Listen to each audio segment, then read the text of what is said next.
Hello, greatness. I believe you are all doing fabulous. I want to start a new series here,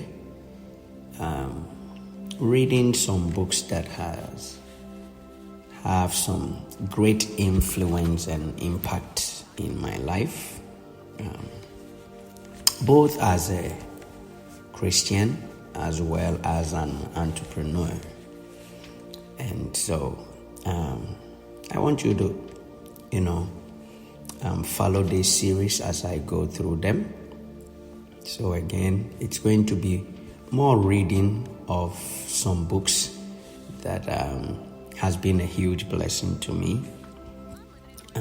And I just want to share it with all of you out here.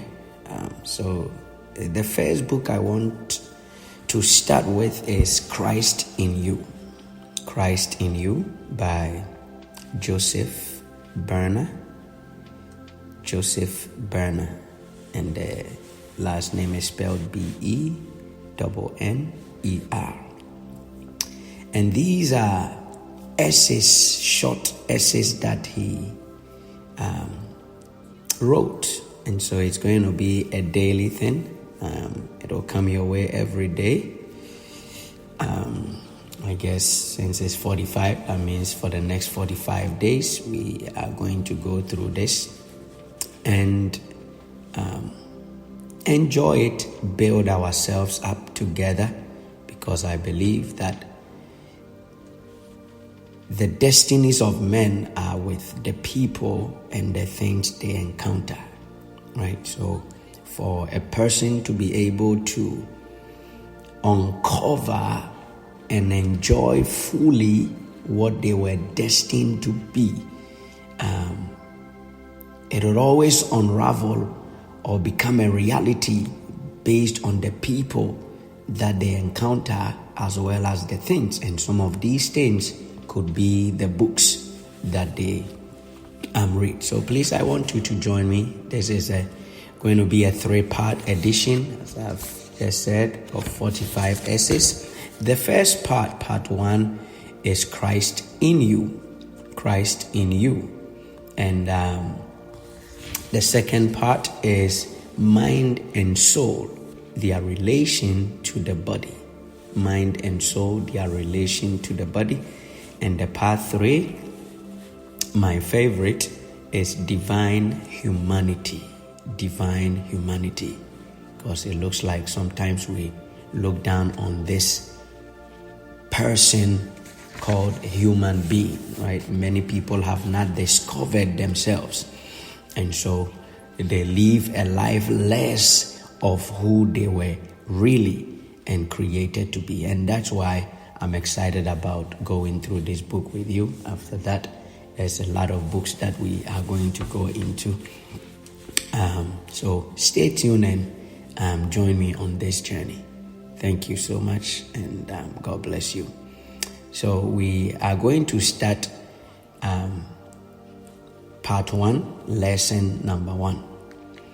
So stay tuned. So lesson 1 is a voice from the heights. A voice from the heights. I am obliged to use your words and modes of expression, but I must say at the beginning that they are wholly inadequate to convey spiritual truths. I long to help people who seem to be in the same mistaken condition in which I once was.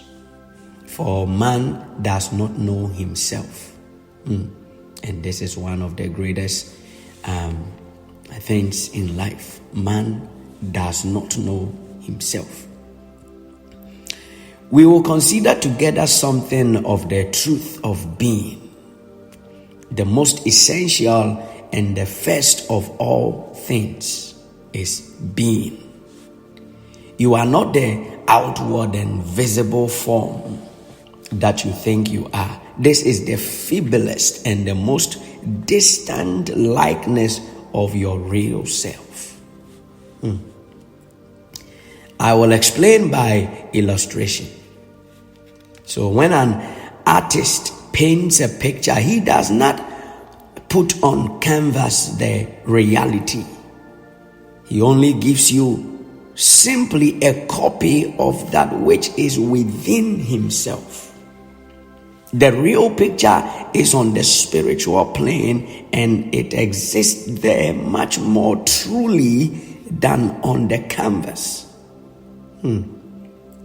So the real picture remains forever, but the canvas does not. No poet can give you his true poem. He does his best to convey something of its beauty, something of its life, but even then it is far removed from his ideal.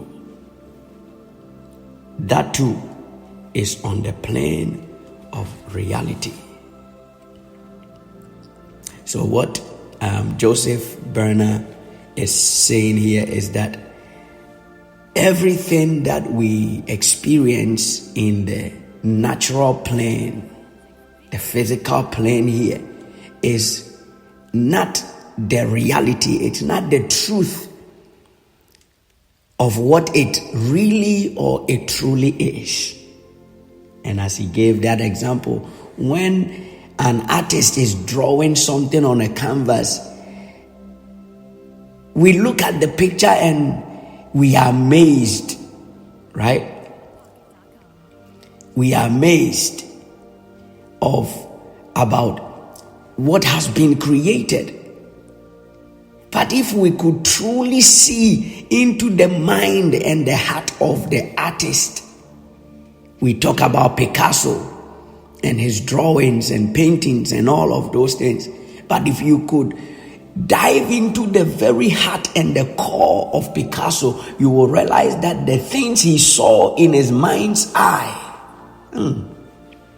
were much beautiful than what he actually put on the canvas. That is all he is saying here. So let's continue. He said, there is a vast amount of creative energy working in and through the material plane, like the picture and the poem.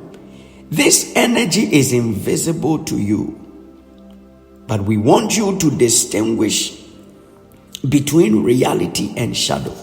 The physical plane or plane of the senses is a shadow. A faint imitation of the spiritual and the only real. Your work is to show forth higher laws, to live and breathe entirely from the plane of spirit, to create anew from the very center of all life, to make one the kingdom of earth and the kingdom of heaven.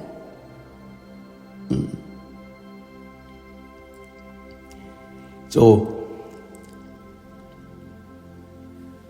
to bring that unity, that oneness between the kingdom of earth and the kingdom of heaven.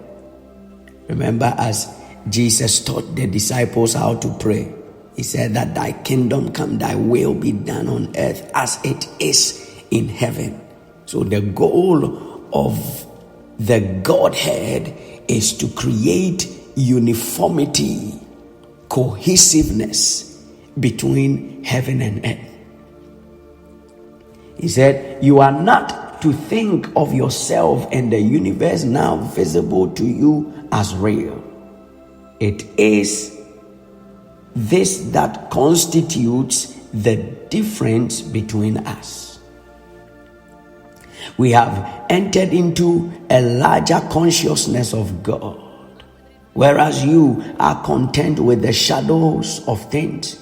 Just think how all your finest thoughts seems to vanish with the passing of great minds from your midst.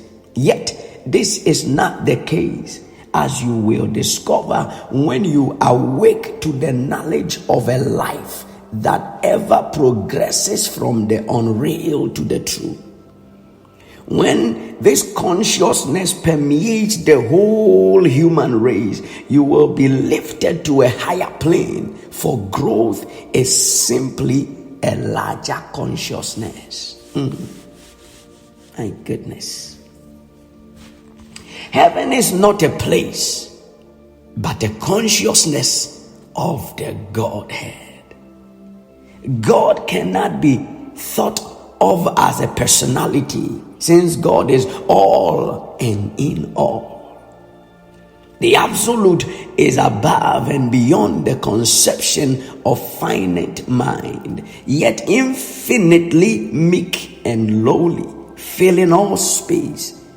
As you emerge into this all-pervading love, the true life becomes manifest and is always the answer to the deepest and the highest aspirations of the soul. For it is love fulfilling itself. Thank God for now. So let's learn first and thoroughly that you have been and will be forever. I'll repeat that place. He said, learn first and thoroughly that you have been and you will always be forever. Your present condition is an opportunity for spiritual advancement. Make the most and the best of your life now.